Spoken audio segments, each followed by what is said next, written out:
ने सीधे प्रधानमंत्री पर बड़ा हमला बोला है, धमकी दी है और यह तक कहा है कि प्रधानमंत्री नरेंद्र मोदी आखिर क्यों उनको खुश करने में लगे रहते हैं। बहुत बड़ी खबर है और इसको लेकर भी बड़ा जबरदस्त हंगामा मचा हुआ है पूरी राजनीतिक सर्कल में। क्या कुछ उस पर प्रतिक्रियाएं आ रही हैं, उस पर भी हम चर्चा करेंगे। पहले बात करते हैं लोकसभा की। किस तरीके से आज जब सदन की कार्यवाही, संसद की कार्यवाही शुरू हुई, शुरू होते ही विपक्ष ने अपनी मांगों को दोहराया और स्पीकर ने फिर एक बार सदन की कार्यवाही स्थगित कर दी। एक बार देखते हैं आज जब सुबह 11 बजे सदन की कार्यवाही शुरू होती है तो क्या कुछ होता है। बिल्कुल वैसे ही जैसे पिछला पूरा हफ्ता निकल गया। देखते हैं इसको क्या हुआ आज लोकसभा में।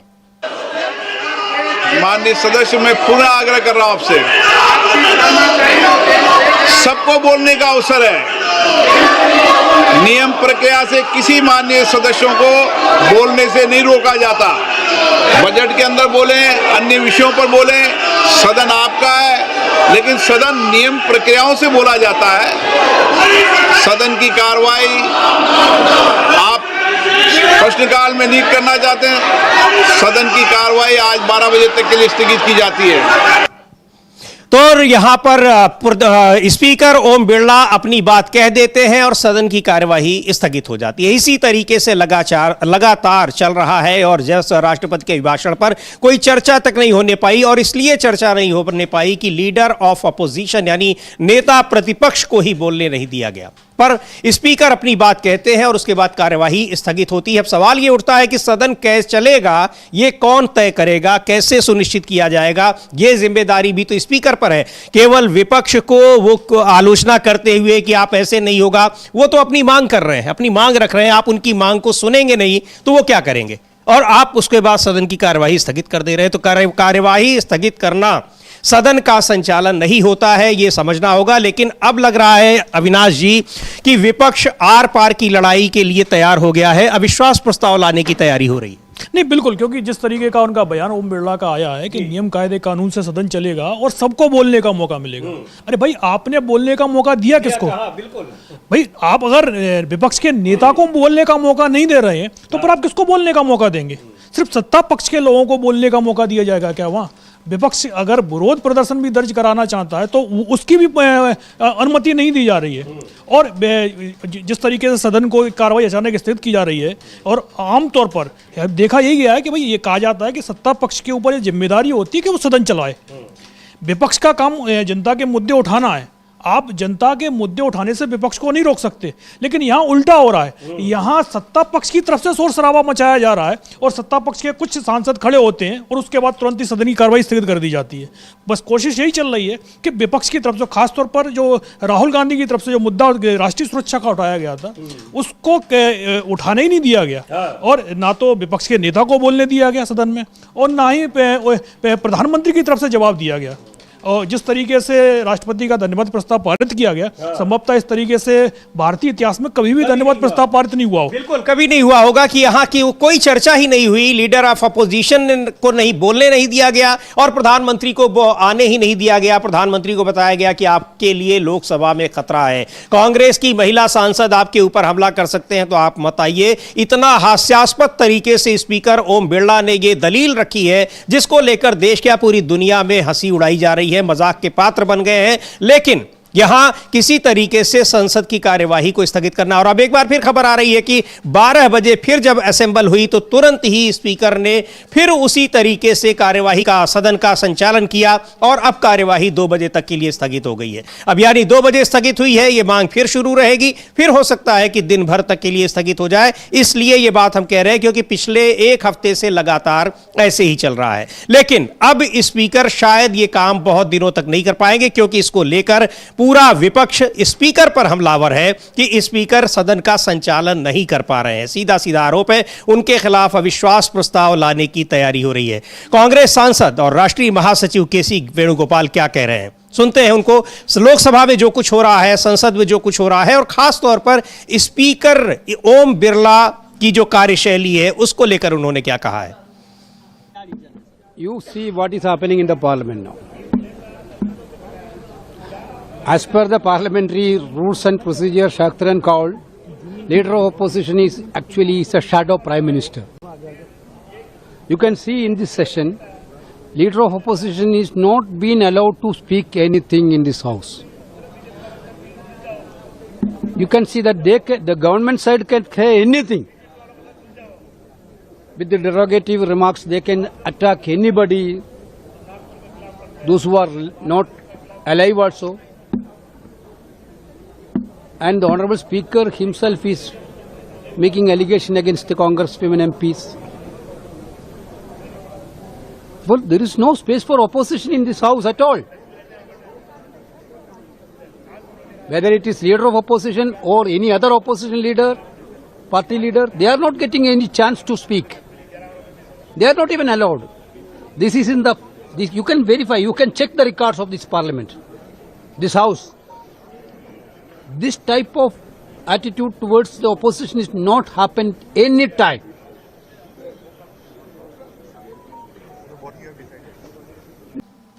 तो केसी वेणुगोपाल राष्ट्रीय महासचिव हैं कांग्रेस पार्टी के, लोकसभा के सदस्य हैं, वो भी कह रहे हैं कि इस तरह से कभी नहीं हुआ होगा कि जब सदन में ऐसी स्थितियां आई हो और स्पीकर का ये रवैया हो कि लीडर ऑफ अपोजिशन तक को बोलने नहीं दिया जा रहा है। नहीं, बिल्कुल सबसे बड़ी बात तो ये है कि अब क्योंकि आज बजट पर चर्चा शुरू होनी थी, आपने राष्ट्रपति के धन्यवाद प्रस्ताव पर किस तरीके से चर्चा कराई वो तो देख ही लिया है। अब बजट पर जब चर्चा शुरू होनी है तब भी स्थिति वही दिखाई दे रही है कि सदन की कार्रवाई शुरू होती है और 2 मिनट भी सदन नहीं चलता और उसकी कार्रवाई को आप स्थगित कर देते हैं। अब 2 बजे तक स्थगित हो गई है, 2 बजे के बाद संभवतः 5 बजे तक स्थगित होगी और उसके बाद फिर वो कार्रवाई कल तक के लिए स्थगित हो जाएगी। तो बजट पर भी क्या चर्चा नहीं होगी? बजट पर तमाम मुद्दे हैं विपक्ष की तरफ से जो उठाए जाने हैं, खासतौर पर जो चुनावी राज्य हैं जहां चुनाव होने वाला है उन राज्यों के भी तमाम मुद्दे हैं। खासतौर पर बंगाल को जिस तरीके से इस बजट में भी कोई भी बड़ी योजना नहीं दी गई है। आपको जहां जैसे आसाम है तो आपने आसाम के लिए तो योजनाएं निकाल के दे दी हैं। दक्षिण भारत में आपको जहां थोड़ा सा भी उम्मीद दिखाई दे रही है तो उनकी वहां तो योजनाएं मिल गई आपको।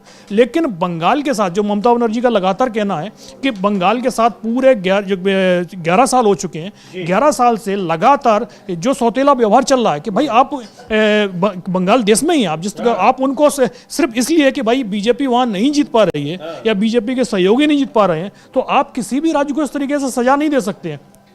और अब जो बजट पर जो चर्चा सीधे कहा जाए कि यानी आपको बीजेपी के वोट देकर जिता नहीं रहे हैं तो आप वहां पर कुछ देंगे नहीं और जहां आपको उम्मीद होगी वहां आप देंगे। तो ये बिल्कुल वही है कि आप सीधे सीधे कि आप वोट दीजिए तो यहां वोट के पहले अकाउंट में पैसे डाले जा रहे हैं और राज्यों को कहा जा रहा है कि आप वोट देंगे तभी आपको पैसे मिलेंगे सरकारी बजट से, अदरवाइज आपको नहीं मिलेगा। नहीं, बिल्कुल जिस तरीके से आप देखिए बिहार चुनाव जब हुआ तो बिहार में केंद्र सरकार ने पैसे दिए राज्य सरकार को ताकि वो 10-10 हज़ार रुपए महिलाओं के अकाउंट में डाल सके। लेकिन अब जब विधानसभा चुनाव 5 राज्यों में हो रहे हैं कि वहां तो मैक्सिमम जो बड़े राज्य हैं वहां पर जो सरकार है वो बीजेपी विरोधी दलों की सरकार है, तो वहां ऐसी किसी भी योजना के लिए कोई भी फंड जारी नहीं किया गया है, बल्कि इस बार तो फंड काट लिया गया है। मनरेगा का पैसा तो बंगाल को पिछले कई सालों से नहीं दिया गया है और अब जब देने की बात भी आई है, जब कोर्ट ने सरकार को आदेश दिया, सुप्रीम कोर्ट ने, कि भाई आप मनरेगा का फंड जारी कीजिए, तो इतनी शर्तें लगा दी गई हैं और अब तो खैर मनरेगा का नाम ही बदल दिया है, वो योजना ही पूरी की पूरी। ये सारे मुद्दे जो हैं चर्चा में आएंगे, लेकिन जब बजट पर चर्चा होगी तब तो आएंगे। ये बहुत सारे मुद्दे आने थे। राष्ट्रपति के अभिभाषण पर जो धन्यवाद प्रस्ताव होना था लेकिन चर्चा हुई ही नहीं इस पर, जब वहां पर लोकसभा में नेता प्रतिपक्ष को ही नहीं बोलने दिया गया, दूसरे वहां पर नेताओं को नहीं बोलने दिया गया है और प्रधानमंत्री आए ही नहीं। तो ये इस तरीके से सदन चल रहा है और ऐसा सदन चलाने वाले स्पीकर की फिर क्या जरूरत है? इस तरह का जो सदन का संचालन ही न कर पाए, यानी आप अपने दायित्वों का निर्वहन करने में असमर्थ हैं, तो फिर क्यों ना आपको हटा दिया जाए। अब स्पीकर के खिलाफ इसी तरीके से इन्हीं आरोपों को लेकर विपक्ष अविश्वास प्रस्ताव ला रहा है। और अविनाश जी, हम लोग जो ये विजुअल्स देख रहे हैं, अब ये वो है कि आप मांग कर रहे हैं कि आपको बोलने दिया जाए, लेकिन आपको विपक्ष के सांसदों को क्या किया जा रहा है कि या तो आपको बोलने नहीं दिया जाएगा, आप मांग करेंगे, नारेबाजी करेंगे तो आपको सस्पेंड कर दिया जाएगा। 8 सांसदों को सस्पेंड किया गया है, लेकिन ये सांसद, तमाम विपक्षी सांसद मकर द्वार पर बैठे हैं और कह रहे हैं कि आप हमको सस्पेंड कर सकते हैं लेकिन हम अपनी मांग से पीछे नहीं हटेंगे। तो ये 8 सांसदों को, जिसमें 7 कांग्रेस पार्टी के थे और 1 सीपीएम के सांसद थे, जिनको उस पर सस्पेंड किया गया है, निलंबित किया गया है। तो ये इस तरीके से सरकार सदन का संचालन कर रहे हैं स्पीकर ओम बिरला। और अब जब उनके खिलाफ अविश्वास प्रस्ताव की तैयारी हो रही है तो फिर निश्चित तौर पर सरकार में भी बेचैनी है और सरकार के सहयोगी दलों में भी। आप जेडीयू के अध्यक्ष हैं, सांसद भी हैं संजय झा, वो क्या कह रहे हैं इसको लेकर, किस तरीके से सदन का संचालन कर रहे हैं? जाहिर सी बात है कि सत्ता पक्ष उनका समर्थन कर रहा है और ये स्पीकर के लिए एक कह लीजिए कि वो उसके लिए ये उसकी जो निष्पक्षता है उस पर अपने आप सवाल खड़ा कर रहा है कि पूरा का पूरा विपक्ष तो आपके खिलाफ है, लेकिन सत्ता पक्ष आपके साथ खड़ा हुआ है, आपका सपोर्ट कर रहा है, इसलिए जो आपके ऊपर आरोप लग रहे हैं कि आप सत्ता पक्ष के लिए काम कर रहे हैं। नहीं, बिल्कुल, ये तो सीधे सीधे उन पर आरोप लग ही रहे हैं। और दूसरी बात, जैसे विपक्ष का जो प्रदर्शन चल रहा है कि आपने 8 सांसद सिर्फ आसंदी के सामने पर्चे फेंकने के लिए आपने उनको सस्पेंड कर दिया पूरे सत्र के लिए, लेकिन जो सांसद प्रधानमंत्री पर हमला करने वाले थे, दांत काट के, जो दुनिया भरे का जो इस तरीके से आरोप लगाए हैं ओम बिरला की तरफ से कि प्रधानमंत्री पर हमला हो सकता था, उन किसी भी सांसद को नोटिस भी नहीं दिया गया है। भाई, अगर इतनी बड़ी घटना हो रही है, प्रधानमंत्री पर लोकसभा के अंदर हमला हो रहा है, होने की संभावना है, आपके पास इनपुट आया हुआ है, तो फिर आपने उन सांसदों के खिलाफ क्या कार्रवाई की है?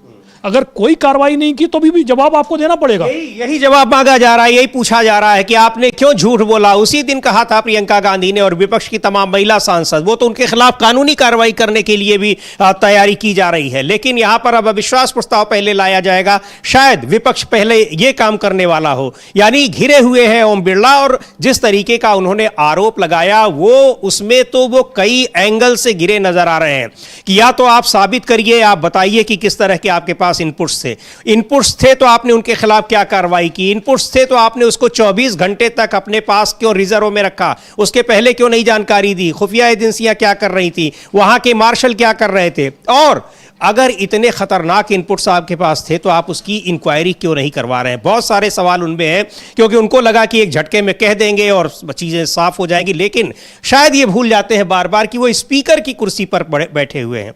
बहुत ही महत्वपूर्ण पद है, बहुत ही महत्वपूर्ण जगह है, बहुत ही पावर है उस जो पद है, और इसके अलावा जिम्मेदारियां भी हैं, लेकिन पावर का तो इस्तेमाल करते रहते हैं, जिम्मेदारियों का कई बार शायद भूल जाते हैं। इसीलिए विपक्ष को लगा है कि वो इस लायक नहीं है, अब उनको हटाने की प्रक्रिया शुरू की जाए। लेकिन बचाव में आए हैं सत्ता पक्ष के लोग, और सत्ता पक्ष में जेडीयू के सांसद संजय झा क्या कह रहे हैं, सुन लेते हैं उनको। हम लोग यहाँ आते हैं अपने क्षेत्र, अपने राज्य, अपने देश के मुद्दा को रखने के लिए, और मुझे लगता है कि सरकार जो मैं वॉच किया हूं, कोई भी ऐसा मुद्दा नहीं है जिस पर डिबेट नहीं करती है।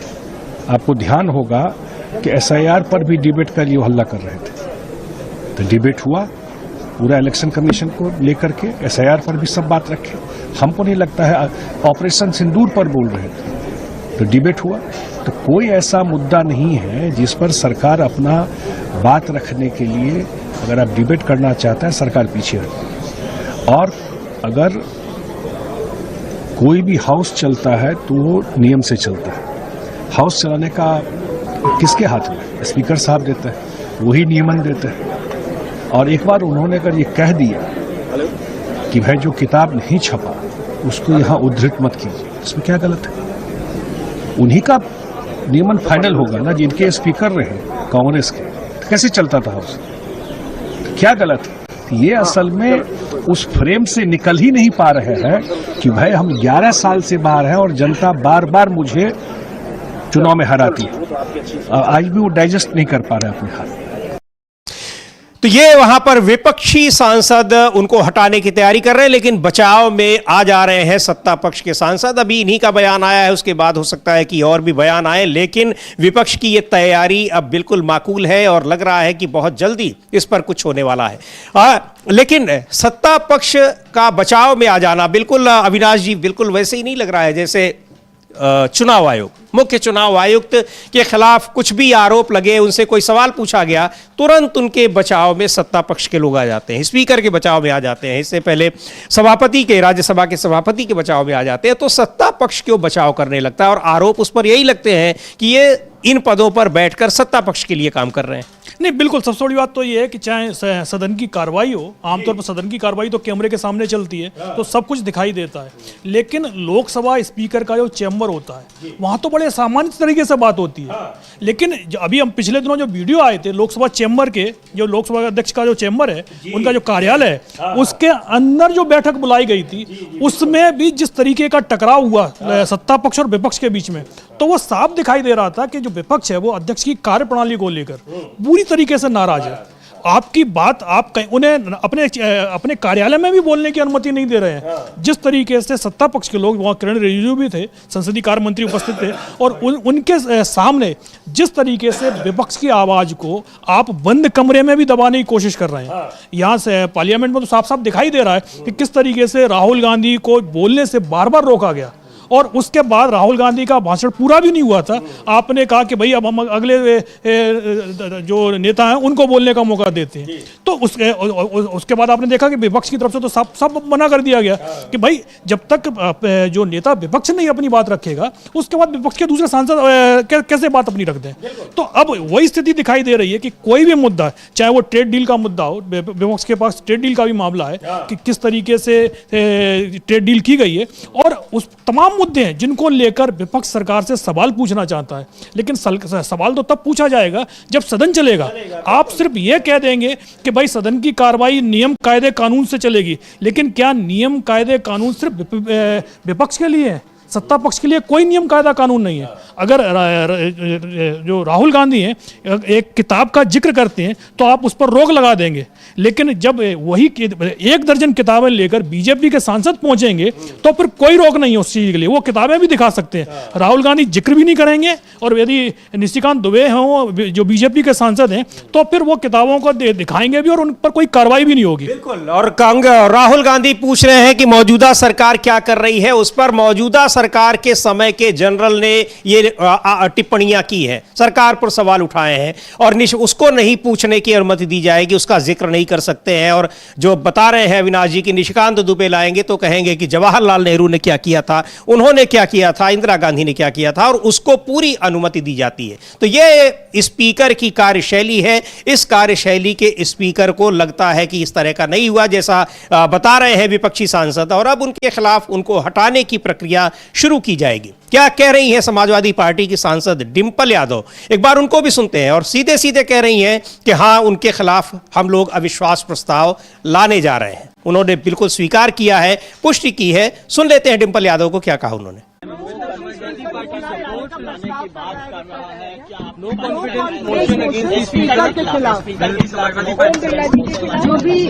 जो भी इंडिया ब्लॉक के लीडर्स, बड़े लीडर्स डिसाइड करेंगे, आई थिंक सारे opposition parties will stick to it. Speaker की भूमिका को तो यहां पर पूरा इंडिया ब्लॉक, इंडिया गठबंधन एक साथ है, सारी पार्टियां एक साथ हैं, और चूंकि सारे सदस्यों के साथ वही व्यवहार हो रहा है, वहां किसी को बोलने नहीं दिया जा रहा है, महत्वपूर्ण विषयों पर चर्चा की मांग होती है। कह रहे थे संजय झा कि हाँ, चर्चा होती है, कराने की अनुमति, लेकिन जिस तरह से चर्चाएं हुई हैं, चर्चा की अनुमति भी दी गई है, वो भी लोगों ने देखा है कि कैसे उसमें सत्ता पक्ष के लोग उस मुद्दे से जुड़ी चीजें नहीं बताते हैं। यहां तक कि नेता सदन, खुद प्रधानमंत्री, उन मुद्दों को घुमा फिरा कर ले आएंगे, और तमाम जो पुरानी बातें हैं, आज से 50 साल ये हुआ था, 70 साल पहले ये हुआ था, वो सारी बातें लेकर आते हैं। तो विपक्ष का कहना है कि उन चर्चाओं का फिर फायदा क्या है, और आप विपक्ष को बोलने नहीं देंगे, उनको आप फिर नियम की किताब लाकर दिखाने लगते हैं। नहीं, बिल्कुल सबसे बड़ी बात तो यही है कि भाई आपका कार्यकाल, तीसरा कार्यकाल चल रहा है। भाई आपने 2 कार्यकाल पूरे हो चुके हैं, तीसरे कार्यकाल का भी दूसरा साल चल रहा है, दूसरा साल भी पूरा होने वाला है। तो 12 साल में आपने काम क्या किया, आप ये बताइए ना। आप भाई विपक्ष, जो पुरानी सरकारें थी उस दौर की परिस्थितियां क्या थी, आप उन परिस्थितियों की तो बात कभी करेंगे नहीं कि भाई देश आज़ाद हुआ था और उस समय देश में कोई भी चीज़, इंफ्रास्ट्रक्चर था ही नहीं। तो उन सभी इंफ्रास्ट्रक्चर को बनाने का काम किसने किया? कांग्रेस की सरकारों ने किया। आज आप तो उन सब चीज़ों को बेचने में लगे हुए हैं। तो ये इस चीज़ के बारे में आप कोई बात नहीं रखेंगे और तमाम दूसरे मुद्दे ले आएंगे। लेकिन सवाल ये हो रहा है कि इस समय जो आपकी सरकार जो काम कर रही है उस पर विपक्ष सवाल पूछ रहा है। कोई भी मुद्दा हो, चाहे जैसे ट्रेड डील का मुद्दा तो चल ही रहा है इस समय, तमाम ऐसे मुद्दे हैं जिनको लेकर राहुल गांधी ने राष्ट्रीय सुरक्षा का मुद्दा उठाया, जो 4 साल पहले चीन के साथ में 5 साल पहले जो मुठभेड़ हुई थी उसको लेकर सवाल किए, तो आप बोलने नहीं दे रहे हैं। भाई आपकी सरकार ने जो भी कुछ जनरल नरवणे ने लिखा है, और वो किताब भले ही मार्केट में सीधा उपलब्ध नहीं हो, लेकिन वो किताब छपी है, इस चीज़ की तो सरकार भी के लोग भी मानते हैं कि भाई वो किताब छपी है और नरवणे ने ही वो सब चीज़ें लिखी हुई हैं। सिर्फ सरकार की तरफ से एनओसी जारी नहीं की गई उस किताब को लेकर, तो इसीलिए जनरल नरवणे खुद खुलकर उस चीज़ को नहीं बोल पा रहे हैं। तो अब जो सवाल उठ रहे हैं उनके जवाब तो आपको देने ही पड़ेंगे कि भाई आप सीधा सीधा बोल दीजिए कि भाई सेना प्रमुख ने हमसे किस तरीके से सवाल पूछा था और हमने उनको क्या जवाब दिया था। बिल्कुल, और अब तो ये एक बड़ी महत्वपूर्ण रिपोर्ट भी आई है और अखबार में छपी है, जिसको सुप्रिया श्रीनेत कांग्रेस पार्टी की प्रवक्ता है उन्होंने शेयर भी किया है। अब उसमें साफ साफ ये कहा जा रहा है कि पीएमओ की तरफ से, प्रधानमंत्री कार्यालय की तरफ से निर्देशित किया जाता है कि किन मुद्दों को उठाने की अनुमति देंगे स्पीकर और किन को अनुमति नहीं देंगे। सुप्रिया श्रीनेत लिख रही हैं, अखबार की कटिंग भी उन्होंने लगाई है और उसमें लिखा हुआ है कि प्रधानमंत्री कार्यालय ने लोकसभा सचिवालय को पीएम केयर्स फंड, पीएम राष्ट्रीय रिलीफ फंड और राष्ट्रीय रक्षा कोष से संबंधित सवालों पर रोक लगाने को कहा है।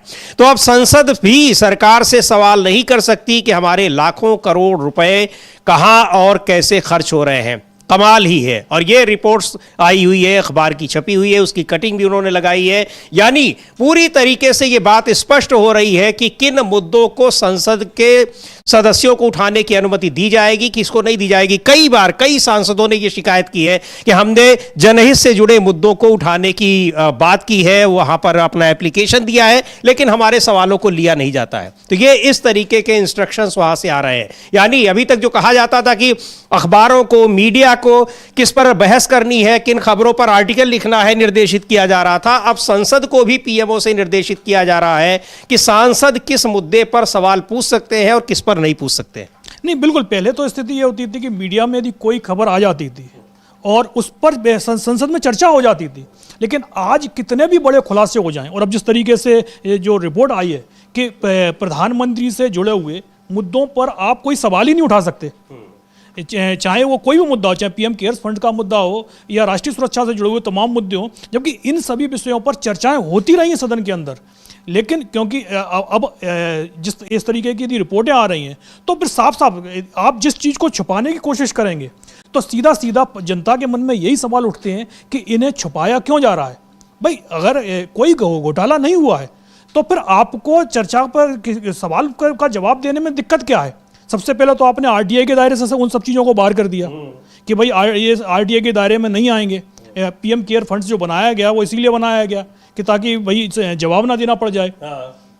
तो तमाम ऐसे मुद्दे हैं जिनको लेकर विपक्ष सवाल पूछ रहा है, और जिस तरीके से स्पीकर के खिलाफ अविश्वास प्रस्ताव का मुद्दा चल रहा है कि विपक्ष अविश्वास प्रस्ताव लेके आ रहा है और बजट सत्र में ही वो अविश्वास प्रस्ताव आएगा, और जैसे ही अविश्वास प्रस्ताव स्वीकार होगा लोकसभा अध्यक्ष का जो अधिकार होते हैं वो सीमित हो जाते हैं। फिर जब तक अविश्वास प्रस्ताव पर वोटिंग नहीं हो जाएगी तब तक वो चेयर पर भी नहीं बैठ सकते। तो यही है कि क्योंकि अभी तो ज़्यादा दिन बचे भी नहीं है, 3-4 दिन का समय बचा हुआ है, तो अविश्वास प्रस्ताव अगर नोटिस भी दिया जाता है तो संभवतः अभी 13 तारीख तक तो स्वीकार नहीं होगा। वो बजट सत्र का जो दूसरा हिस्सा है होली के बाद मार्च में स्टार्ट होगा, उसी में ही अविश्वास प्रस्ताव पर जो भी फैसला होगा, संभवतः आमतौर पर तो ये होता है कि हम देख रहे हैं कि अविश्वास प्रस्ताव को स्वीकार ही नहीं किया जा रहा है। जिस तरीके से राज्यसभा में हुआ था, विपक्ष ने जगदीप धनखड़ के खिलाफ अविश्वास प्रस्ताव का नोटिस दिया था, 55 से ज़्यादा सांसदों ने सिग्नेचर किए थे, लेकिन वो प्रस्ताव स्वीकार नहीं किया गया था। तो सबसे बड़ी बात तो ये है कि लोकसभा अध्यक्ष के खिलाफ अविश्वास प्रस्ताव आएगा, क्योंकि 10% सांसद चाहिए, वो तो उससे ज़्यादा सांसद तो कांग्रेस के पास में ही है। तो अविश्वास प्रस्ताव पहली बात तो ये स्वीकार करेंगे कि नहीं करेंगे भाई, क्योंकि स्पीकर ने यदि अविश्वास प्रस्ताव स्वीकार कर लिया तो फिर बहस होगी, उसमें तो आप रोक भी नहीं सकते क्योंकि आप कुर्सी पर ही नहीं होंगे सीधा सीधा सा, और आपके खिलाफ ही बहस होगी। जो विपक्ष के सांसद हैं उनकी तरफ से जो रखा जाएगा निशाने पर लोकसभा अध्यक्ष ही होंगे।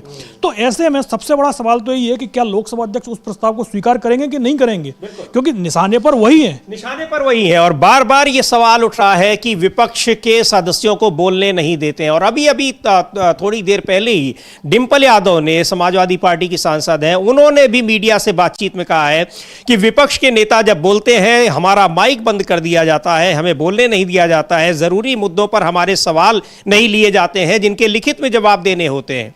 तो ये इस तरह की कार्यशैली अपना रहे हैं स्पीकर ओम बिरला। और अब जो रिपोर्ट आई है जिसका जिक्र अभी थोड़ी देर पहले हमने किया, सुप्रिया श्रीनेत ने उसको लेकर ट्वीट किया है कि सारा कुछ पीएमओ निर्देशित कर रहा है कि आप किन सवालों को लेंगे, किन सवालों को नहीं लेंगे, विपक्ष के सांसद किन सवालों को पूछ सकते हैं, किनको नहीं पूछ सकते हैं, और किसको आप कितना बोलने का समय देंगे। ये सारी चीजें निर्धारित की जानी है स्पीकर की तरफ से, लेकिन ये इनके लिए इंस्ट्रक्शंस, इसके लिए निर्देश आ रहे हैं प्रधानमंत्री कार्यालय से, तो फिर कैसे इसको निष्पक्ष समझा जाए। और बजट की जहां तक बात है, बजट को लेकर भी कई तरह के सवाल उठ रहे हैं और बजट को लेकर बहुत निशाना साधा है गंभीर तौर से। और बीजेपी के भीतर ही किस तरीके से पार्टी बंदी चल रही है, गिरोह बंदी चल रही है, उसको लेकर समाजवादी पार्टी के नेता अखिलेश यादव ने क्या कुछ कहा है बजट को लेकर भी, और पार्टी के भीतर चल रही जो राजनीतिक उथल पुथल है उसको लेकर। सुनते हैं अखिलेश यादव को। बजट का हलवा जो बना था वो ज्यादा किसको मिला? आज समय यह है कि 18 बढ़ाए के शून्य, 18 बढ़ाए के शून्य, और जो बजट का हलवा बनता है उसका शेयर ज्यादा किसको मिला है। और बजट पर चर्चा इसलिए होनी चाहिए कि किसान के लिए सब रास्ते खोल दिए हैं। अब किसान करेगा क्या? अगर अमेरिका की चीजें आएंगी, कुछ मात्रा में आए, ज्यादा आए, कभी भारत ने अपनी अर्थव्यवस्था खोली थी और यह बताया गया था गरीब और किसान की तरक्की होगी और खुशहाली आएगी। जब हम पीछे मुड़ करके देखते हैं, अमीर अमीर हुआ है, गरीब गरीब हुआ है। और जो बातें उस समय कही गई थी जब बाजार खोला जा रहा था, उससे ज्यादा अर्थव्यवस्था आज खोल दी हमारी।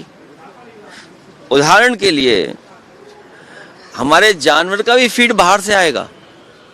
फिर झांसी में बने हुए ग्रास और फॉडर रिसर्च इंस्टीट्यूट का क्या होगा, जिसका काम ही ये है कि हमारे जो जानवर हैं उनको खाना कैसा अच्छा मिले, फॉडर। तो अब बताइए, सुनने में आया कि एनिमल फीड भी वहां से आएगा, सोयाबीन का ऑयल आएगा वहां से। हमारे गन्ना किसानों के लिए बताया गया इथेनॉल से आपको खुशहाली तरक्की होगी, अब इथेनॉल भी आएगा। तो ये सब जो बातें हो रही हैं वो ध्यान हटाने के लिए हो रही हैं। ये जहाँ सत्यमेव जयते लिखा है, यहाँ राष्ट्रपिता महात्मा गांधी जी का प्रतिमा थी, राष्ट्रपिता महात्मा गांधी पीछे पहुंचा दिए गए और राष्ट्रपिता महात्मा गांधी जी केवल एक बार मिले इनसे, उसके बाद दोबारा नहीं मिले। हम राष्ट्रपिता महात्मा गांधी, समाजवादी, लोहिया जी, नेताजी, उसके रास्ते पे, उनके सिद्धांतों पे चलने वाले लोग हैं। और बाबा साहब भीमराव अम्बेडकर जी का संविधान बचे सुरक्षित हो, उसके माध्यम से हक मिले, सम्मान मिले, उस रास्ते पे चलना चाहते हैं। तो यहाँ इसको लेकर जो डील हुई है उस पर सवाल उठा रहे हैं, और किस तरह से बजट में किसको क्या मिला है ये भी बड़ा सवाल है। और जो शुरू में ही हम लोगों ने बात की, अविनाश जी ने बताया कि जो चुनावी राज्य हैं उनको तो काफ़ी कुछ दिया गया है, जहाँ चुनाव नहीं है वहाँ कुछ नहीं मिला है। तो बजट में बजट पैसे का एलोकेशन भी इस तरीके से होता है कि कहाँ चुनावी फायदा लिया जाना है।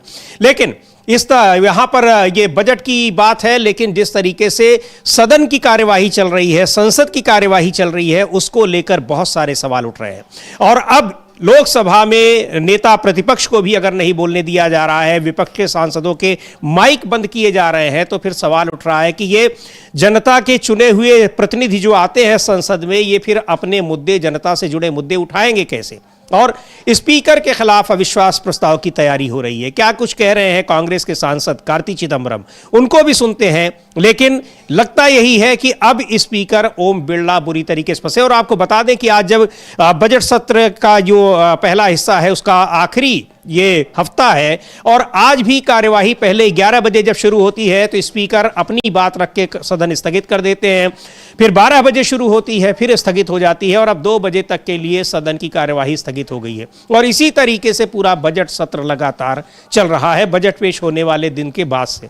और विपक्ष का क्या आरोप है कि उनको बोलने नहीं दिया जा रहा है। तो फिर जब बोलने नहीं दिया जा रहा है तो फिर विपक्ष ऐसे स्पीकर को हटाने के लिए वो जो संसदीय प्रक्रिया है, जो संवैधानिक प्रक्रिया है, उसका इस्तेमाल करने जा रहा है। क्या कह रहे हैं कार्ति चिदंबरम, सुनते हैं उन्हें। running the house, and they are alleging your party also, sir. Oh, they have to give us space to voice our concerns. They can't stifle our voice. They can't decide what we will speak, how we will speak, what tenor we will take, what should be the content. It's not up to the chair or the government to decide that. Now, we have absolute freedom to speak on subjects which we think are important, and that space must be given to us. And that space is not being given to us at the moment. As a new development came, sir, opposition parties who moved no confidence motion. Meanwhile, Kiran Rijiju saying Parliament is not for the gundagardi. I mean, Parliament is for debating. Parliament is for following procedure. That procedure involves giving space for the opposition to raise issues of which we think is of concern to the nation. Motion against Om Birla. Do you think, sir, it will help opposition parties in the Parliament to... See, the opposition parties use various tools to register their protest, and this is one more tool to register our protest. Sir, तो सीधे कह रहे हैं कि ये भी हमारे विरोध का एक तरीका है और हम सारे तरीके इस्तेमाल करेंगे विरोध के जो संविधान ने दिए हैं, जो हमारे पास अधिकार है। और विरोध क्यों नहीं करेंगे? इसलिए करेंगे क्योंकि हमको जनता ने चुनकर भेजा है, लेकिन जनता से जुड़े मुद्दे हम यहाँ पर उठाने ही नहीं पा रहे हैं। वहाँ केवल और केवल सरकार के लोग सरकार का पक्ष रख रहे हैं और स्पीकर उनको ऐसा करने का मौका दे रहे हैं। नहीं, बिल्कुल, जो जिस तरीके से अविश्वास प्रस्ताव लेके आने की तैयारी शुरू हो गई है, उससे बीजेपी के सहयोगी दल है वो भी बहुत खुश दिखाई दे रहे हैं। क्योंकि लोकसभा अध्यक्ष के खिलाफ अविश्वास प्रस्ताव का मतलब ये है कि सरकार के खिलाफ ये अविश्वास प्रस्ताव है। अगर सरकार अपना लोकसभा अध्यक्ष नहीं बचा पाती है तो ये माना जाएगा कि उसके पास बहुमत भी नहीं है। और इसलिए दबाव में मोदी सरकार भी है और जो उसके सहयोगी दल हैं वो भी इसी मौके की तलाश में रहते हैं कि भाई ऐसा कोई मौका मिले जिससे सरकार पर दबाव बनाया जा सके। अब जिस तरीके से बजट आया, हमने देखा कि बजट में इस बार बिहार का कोई जिक्र नहीं था, तो उसको लेकर जो जेडीयू है उसके नेता नाराज दिखाई दे रहे थे। कहाँ तो वो मांग रहे थे कि भाई बिहार को विशेष राज्य का दर्जा मिलना चाहिए, विशेष पैकेज मिलना चाहिए, लेकिन वहाँ तो कुछ भी नहीं था, नॉर्मल पैकेज भी नहीं था, विशेष पैकेज की तो दूर की बात है। पिछले साल मिला था। हाँ, पिछले साल तो चुनाव था इसलिए मिल गया था और बीजेपी को यह लग रहा था कि हम अपना मुख्यमंत्री बना ले जाएंगे। उस तरीके से उन्होंने अपनी रणनीति भी सेट की थी, लेकिन बिना नीतीश कुमार के वहाँ काम बनता हुआ नहीं दिखाई दिया, तो इसलिए नीतीश कुमार को मुख्यमंत्री बनाना पड़ गया। लेकिन अब जिस तरीके से अविश्वास प्रस्ताव आ रहा है और ना तो बिहार को ज़्यादा कुछ मिला था इस बार और ना ही आंध्र प्रदेश को ज़्यादा कुछ मिला। पिछली बार तो आंध्र प्रदेश को 15,000 करोड़ रुपए अलग से राजधानी बनाने के लिए दे दिए गए थे। तो ऐसा कुछ ना आंध्र को मिला ना बिहार को मिला और नरेंद्र मोदी की सरकार इन्हीं दोनों के ऊपर चल रही है। अब लोकसभा अध्यक्ष को अगर बचाना है तो फिर टीडीपी और जेडीयू की बात सुननी पड़ेगी। बिल्कुल। और बात सुनने का मतलब ये है कि भाई उनको कोई ना कोई आपको पैकेज देकर खुश करना पड़ेगा। भाई वो आपके साथ में इसीलिए हैं ताकि आपके केंद्र सरकार राज्यों को पैकेज देती रहे और वो वहाँ अपना काम चला सके। क्योंकि तमाम चुनाव के लिए उन्होंने तमाम घोषणाएं तो नीतीश कुमार ने कर दी, लेकिन अब उसके लिए बजट भी चाहिए। अब बजट के लिए पैसा कहाँ से आएगा? केंद्र से ही आएगा, क्योंकि बिहार कोई बहुत बड़ी इंडस्ट्रियां तो चलती नहीं है कि ताकि राजस्व की उगाही बहुत ज़्यादा होती हो। वो केंद्र के मदद के भरोसे ही नीतीश कुमार बहुत वादे कर गए थे, लेकिन बजट में जिस तरीके से बिहार का नाम ही नहीं सुनाई दिया, इस बार बिहार का एक भी बार नाम नहीं लिया है बजट पेश करते हुए निर्मला सीतारमण ने। तो जेडीयू के अंदर जो एक तरीके से नाराजगी दिख रही थी, अब विपक्ष का अविश्वास प्रस्ताव वो उनके लिए मौका बनकर आ गया है। भले ही संजय झा का बयान आया हो स्पीकर के बचाव में, वो मजबूरी ये है कि आप अभी सरकार के साथ में ही हैं, एनडीए में, तो आपको मजबूरी में वो बयान देना पड़ेगा। लेकिन तो दूसरी बात ये भी कही जाती है कि जो संजय झा है वो बीजेपी के करीबी है, वो जेडीयू के करीबी नहीं है। भले ही वो जेडीयू के कार्यकारी अध्यक्ष हों, लेकिन दिल्ली में वो काम बीजेपी के लिए कर रहे हैं। अब बात आएगी जब पटना से आएगी, नीतीश कुमार के मन में क्या चल रहा है, उनके मन की था लेना आसान नहीं है। तो अब जो अविश्वास प्रस्ताव आ रहा है उसको लेकर ये माना जा रहा है कि बीजेपी नीतीश कुमार और चंद्रबाबू नायडू इन दोनों को लेकर संकेत दिखाई दे रही है कि अगर इन्होंने कुछ भी दाएं बाएं किया, हम ये नहीं कह रहे हो पलटी मार जाएंगे, लेकिन कुछ भी दाएं बाएं किया, इनके सांसद भी एब्सेंट हो गए क्योंकि बहुमत बहुत बड़ा नहीं है, सिर्फ आपके पास 20 सदस्य ज़्यादा है, जबकि टीडीपी और जेडीयू के सदस्य जोड़ लें तो ये संख्या 28 हो जाती है। तो बीजेपी को डर तो लग रहा है कि कहीं ऐसा ना हो कि भाई जो 272 का आंकड़ा है, भले विपक्ष से आप नंबर ज्यादा ले आए, लेकिन अगर 272 सदस्यों ने वोटिंग नहीं की स्पीकर के पक्ष में, तो ये बीजेपी की बहुत बड़ी हार मानी जाएगी। बिल्कुल, और इसको लेकर बीजेपी निश्चित तौर पर परेशान होगी। पर अब विपक्ष जिस तरीके से स्पीकर के खिलाफ अब कोई बड़ा कदम उठाने को तैयार दिख रहा है, वो उसकी मुश्किलें बढ़ाने वाला हो सकता है, और स्पीकर ओम बिरला की। लेकिन स्पीकर ओम बिरला इन सारी चीजों से बिल्कुल बेखौफ दिखाई दे रहे हैं। आज फिर उन्होंने सदन की कार्यवाही का संचालन वैसे ही किया जैसे वो करते चले आए हैं, लेकिन मामला गंभीर होता जा रहा है, आरोप गंभीर होते जा रहे हैं। डिंपल यादव ने साफ तौर पर कहा है कि विपक्ष के सांसदों के माइक बंद कर दिए जाते हैं। हम लोगों को याद है शुरू में इस बात को राहुल गांधी ने कहा था, उसके बाद से लगातार ये शिकायतें आ रही हैं। आज डिंपल यादव ने भी कहा है, और कहा है कि मेरा खुद का माइक बंद कर दिया जाता है। सुनते हैं क्या आरोप लगाए हैं उन्होंने स्पीकर ओम बिरला पर, और इन्हीं सारी चीजों की वजह से, उनकी इसी कार्यशैली की वजह से विपक्ष अब उनको हटाने को तैयार बैठा हुआ है। डिंपल यादव को सुनते हैं। आई थिंक हम लगातार ये देखने को मिला है इस तरह से जब से भारतीय जनता पार्टी आई है, हल्का फुल्का स्पीकर्स लोग अलाइन करते हैं सत्ता पक्ष के साथ, लेकिन देखा गया है कि बार बार माइक ऑफ कर देना, और जो सत्ता में लोग बैठे उनकी जो भाषा का प्रयोग करें, कभी माइक ऑफ नहीं होता है, कभी एक्सपेंज नहीं होती उनकी बातें, लेकिन विपक्षी दलों के नेताओं का स्पीकर ऑफ किया जाता है, सांसदों का स्पीकर ऑफ किया जाता है। तो ये अगर नो कॉन्फिडेंस मोशन लाने का अगर है, तो मुझे लगता है इंडिया ब्लॉक मिलकर ही ये मोशन लाएगा। तो है पूरा ग्राउंड तैयार है, लाना चाहिए, और इंडिया ब्लॉक मिलकर इसको ले आएगा, सीधे तौर पर कह रही हैं। और कह रही हैं कि विपक्ष के सांसदों का, विपक्ष के नेता का, और नेता प्रतिपक्ष से उनका मतलब होगा, या फिर वहां पर और भी पार्टियों के नेता हैं, खुद अखिलेश यादव भी अपनी पार्टी के राष्ट्रीय अध्यक्ष हैं, उनके माइक बंद कर दिए जाते हैं। तो फिर अगर माइक बंद कर दिए जाते हैं, विपक्ष के सांसद बोलेंगे नहीं, तो फिर वो संसद बनी किस लिए है, उसका क्या है? और फिर इस तरह की जो सदन को संचालन करने वाले स्पीकर हैं, की जरूरत क्या है? तो बहुत अब बुरी तरीके से फंसे दिखाई पड़ रहे हैं स्पीकर ओम बिरला। अविनाश जी। हाँ बिल्कुल, क्योंकि आज सुबह ही संसद की कार्रवाई शुरू हुई है, उससे पहले ही विपक्षी दलों की बैठक हुई थी, और उसमें ही तय हो गया था कि अब स्पीकर के खिलाफ अविश्वास प्रस्ताव लाना ही पड़ेगा। और उसके बाद से लगातार ये चर्चाएं चल रही हैं कि अविश्वास प्रस्ताव इस सत्र में रखा जाए या इसका जो सेकंड पार्ट है उसमें रखा जाए।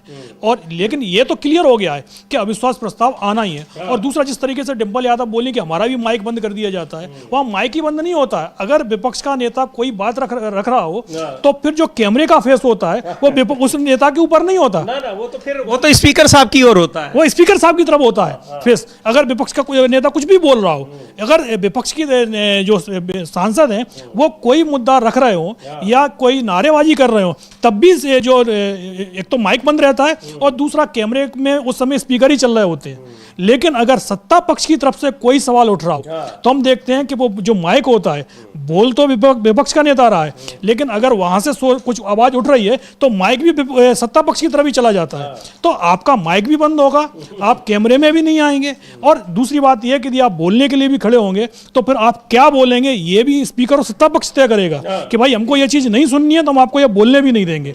तो तमाम मुद्दे हैं जिनको लेकर अविश्वास प्रस्ताव लाया जा रहा है, और अभी संभवतः 1-2 दिन में इसका नोटिस जाए। और ये भी अविनाश जी की अगर ये पारित हो जाए तो कोई बहुत मुश्किल बात नहीं है, क्योंकि बीजेपी के सांसदों के अलावा ऐसा लग रहा है कि जो सहयोगी दल भी हैं वो भी कोई स्पीकर को लेकर बहुत एक अच्छी राय उनकी नहीं दिखाई पड़ रही है। और यहाँ इंडिया गठबंधन के बाहर के भी जो दल हैं वो भी स्पीकर की कार्यशैली पर सवाल उठा रहे हैं। हरसिमरत कौर है और शिरोमणि अकाली दल की सांसद हैं, क्या कह रही हैं? वो कह रही कि मैं इंडिया ब्लॉक में तो नहीं हूं, लेकिन स्पीकर की ये कार्यशैली जो हम लोग देख रहे हैं, ऐसी कार्यशैली इसके पहले कभी नहीं दिखी। तो हरसिमरत कौर को भी सुनेंगे, लेकिन इसका मतलब ये है कि जो इंडिया ब्लॉक के बाहर के भी पार्टियां हैं, राजनीतिक दल हैं, वो भी इस मामले में उनके साथ खड़ी दिखाई पड़ रही हैं। नहीं बिल्कुल, क्योंकि स्पीकर का जो पद होता है वो पूरी तरीके से निष्पक्ष होता है। सोमनाथ चटर्जी जब थे तब जब वो स्पीकर बने तो उन्होंने साफ कह दिया था कि अब पार्टी का कोई भी निर्देश मेरे ऊपर लागू नहीं होगा,